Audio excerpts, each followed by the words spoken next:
मिलिए भगवान शिव की पुत्रियों से जिनसे अब तक थे अनजान। अशोक सुंदरी भगवान शिव की पहली पुत्री का अशोक सुंदरी है। अशोक सुंदरी का जन्म धार्मिक शास्त्र पद्म पुराण में विस्तृत रूप से बताया गया है। अशोक सुंदरी का जिक्र गुजरात और कुछ पड़ोसी राज्यों में व्रत कथाओं में आता है।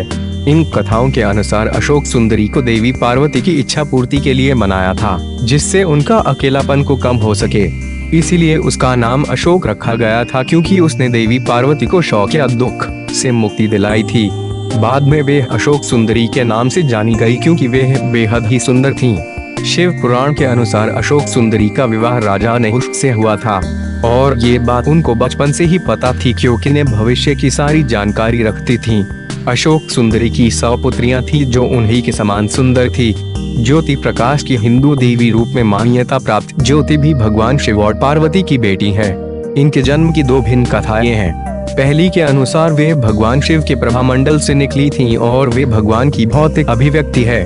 दूसरी कहानी में वे देवी पार्वती के माथे की चिंगारी से पैदा हुई थी। वह सामान्यतः अपने भाई कार्तिकेय से जुड़ी हुई थीं। तमिलनाडु के कई मंदिरों में उनकी पूजा की जाती है। भारत के कुछ हिस्सों में उन्हें देवी रेकी के रूप में भी पूजा जाता है, जो वैदिक राग के साथ जुड़ा हुआ है। उत्तर भारत में वे देवी जवालाई मोची के रूप में जानी जाती हैं। मनसा देवी भगवान शिव की तीसरी बेटी मानी जाती हैं, जिनका जन्म सांप के विष से इलाज करने के रूप में हुआ था। कहा जाता है कि जब भगवान शिव के वीर्य ने जब राक्षसी कद्रु द्वारा बनाई गई मूर्ति को छुआ था, तो मनसा देवी का जन्म हुआ था। इन्हें कई जगह नागराज वासुकी की बहन के रूप में भी पूजा जाता है। इनका प्रसिद्ध मंदिर हरिद्वार में स्थापित है।